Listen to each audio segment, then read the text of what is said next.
Hi everybody, welcome back to Want to Step. I hope you all are doing great. So in today's episode, I'll be guiding you on how to activate Primetime Boost on Tinder. So to get started, go ahead and open up Tinder application. Now the user interface will look somewhat like this. Now here on the screen you can see many options, which is cross, rotate, star, heart, sign, boost option and many more. And here you can see the electricity sign option. Go ahead and tap on it. It is a symbol of Primetime Boost. So once you are there, in order to activate it, you must have to subscribe to a package for Tinder.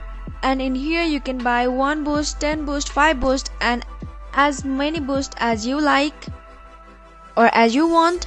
Now what this Primetime Boost does is it shows your profile or it recommends your profile on top for 30 minutes, and it also gets you more matches. So if you wanna activate Primetime Boost, you must have to subscribe the packages or buy the boost. And that's all guys. If you found the video to be helpful and informative, go ahead and subscribe to our channel and also press the notification bell for more updates.